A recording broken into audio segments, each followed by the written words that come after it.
I grew up in a close-knit neighborhood. My best friend Yolanda, her grandmother lived right next door. On this particular day, we played inside her big mom's home, running throughout the house, up the stairs, throughout all the rooms, laughing, giggling, hiding. We had a ball. Her uncle's room was above us.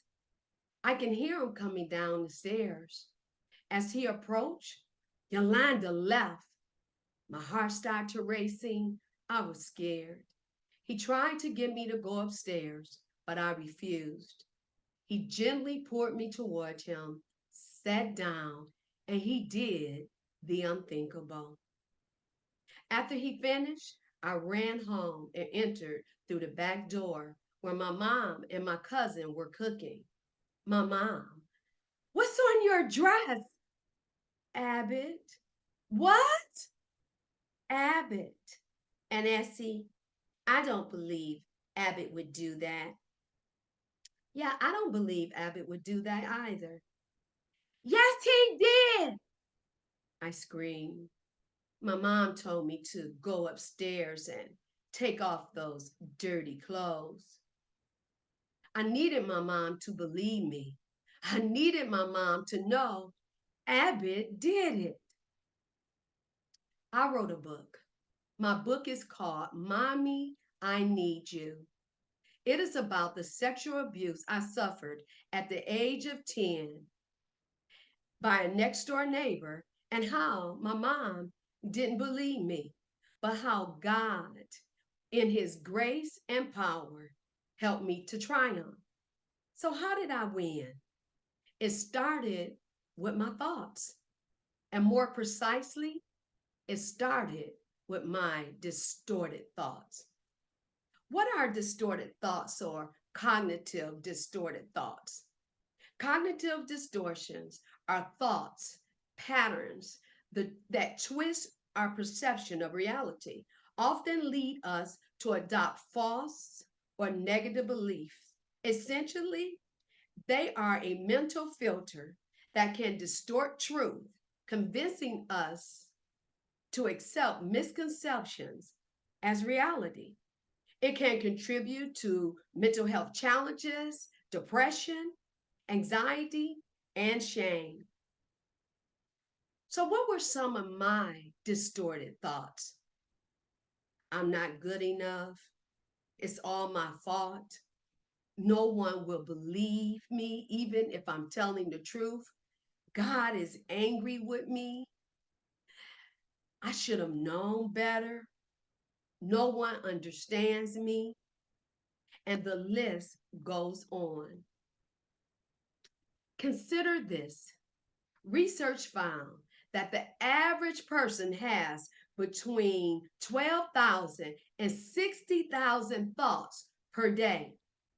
Out of those thousands of thoughts, 80% are negative and 95% are repetitive. Play it again, Sam. The distorted thoughts can significantly impact our mental health and well being. It can lead to all or nothing thinking, overgeneralization, labeling, mislabeling, discounting the positive, and should statements. I fell into a deep depression, lost over 35 pounds. I had thoughts of suicide, and I cried daily for the Lord to heal my mind. Lord, please heal my mind. By identifying and challenging these distorted thoughts, we can begin to foster a more significant mental health awareness and work toward breaking the stigma associated with these thought patterns. As a psychotherapist specializing in cognitive behavioral therapy, which focuses on the truth setting us free, there is a quote by John Maxwell: "Your thinking, more than anything else, shapes how you live." It's really true. If you change the way you think, you can change your life. I am a living testament And my book is the written word. So, how do we move from distortions to having a more positive, rational thoughts? I'm glad you asked.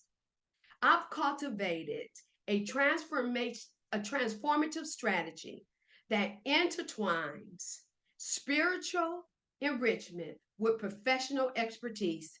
This approach involves a dedicated pursuit of knowledge from religious and industry thought leaders like David Burns, and the internalization of scriptures through memorization. By invoking prayer and vocalizing words of scripture as a powerful tool, I confronted and conquered cognitive distortions. I also employed techniques such as cognitive exposure or cognitive flooding to deal with anxiety, to take the teeth out of the monster. This consistent application of these practices have revolutionized my life and profoundly influenced the lives of my clients. Mental well being is a year round commitment, and understanding and addressing cognitive distortions is a key to improving mental health.